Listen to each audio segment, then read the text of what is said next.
Kembali kita lanjutkan dialog. Saya kembali ke Bang Roni. Bang Roni, ada pertanyaan dari pihak keluarga. Kenapa kemudian Ricky Rizal bisa menolak perintah Sambo, sementara Eliezer tidak bisa menolak? Ya Mas Egan, kalau kita kembali lagi, waktu rekonstruksi kemarin kan sudah sangat jelas ya posisi dari klien saya. Dan perlu kita sampaikan bahwa Ricky Rizal bisa menolak perintah dari Verdi Sambo kalau kami melihat bahwa memang sudah ada kedekatan ya emosional. Karena Ricky Rizal ini sudah mengikuti sejak dari Polres, mendampingi Verdi Sambo.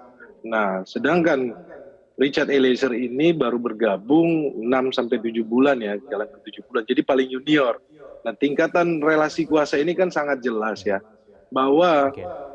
Barada itu tingkatan paling rendah berhadapan dengan jenderal. Dan posisi waktu itu Verdi Sambo sedang marah ya.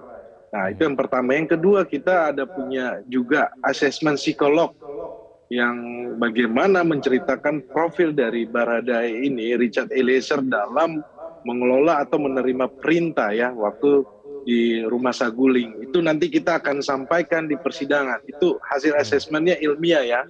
Karena Ya. proses pendampingan dari psikolog ini sudah berjalan, akhirnya kami mengetahui batasan atau cara menangkap sebuah dalam situasi yang tertekan, kemudian Richard Eliezer menerima perintah. Nah, itu seperti itu. Nah, perlu kita sampaikan bahwa memang situasinya waktu itu sangat tertekan. Dia sampai berdoa, itu kan ada di dakwaannya jaksa ya. Nanti kita sampaikan di persidangan ya. Bahwa sampai berdoa, kemudian dalam situasi tertekan, jangka waktunya sangat pendek, tidak punya pilihan lain, tidak bisa bertemu dengan almarhum Joshua.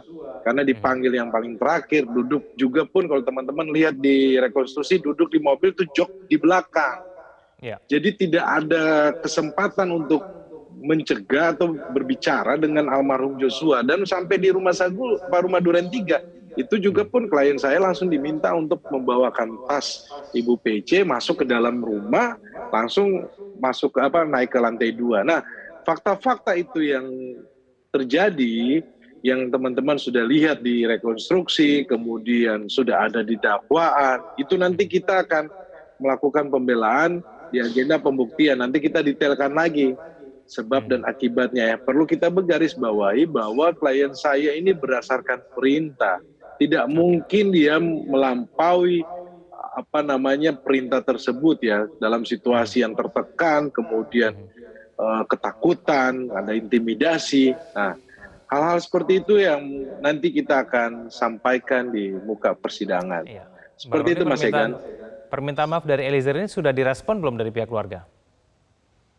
Ya, kalau kami melihat tadi kan yang di Metro TV, keluarga menerima permintaan maaf, proses hukum berlanjut. Nah, yang perlu kita sampaikan bahwa ini adalah kemanusiaan antara keluarga almarhum Joshua dengan adik kami ini. Karena kami sebenarnya yang menjadi korban juga ya, karena masuk dalam pusaran kasus ini ya.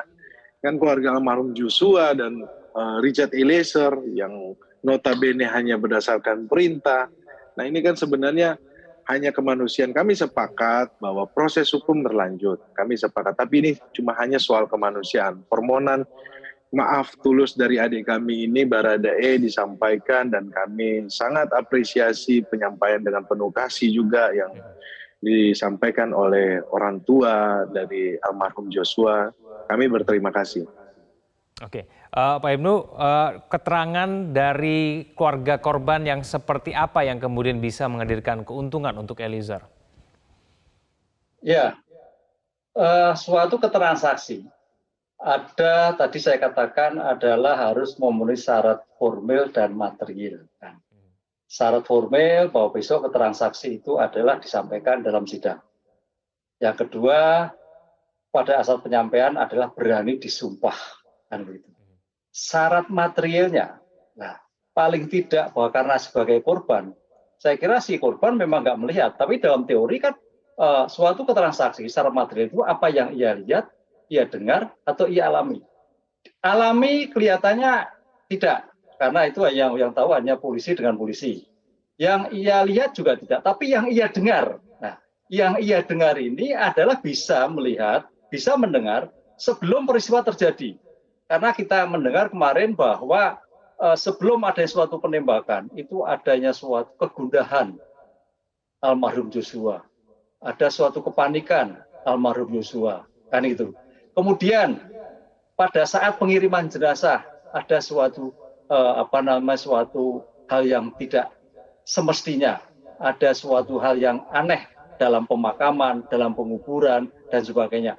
Hal-hal itulah yang akan nanti digali oleh majelis hakim, walaupun tidak mendengar, walaupun tidak melihat, pasti mendengar. Karena syarat mendengar tidak kumulatif, tapi adalah alternatif. Kan gitu loh.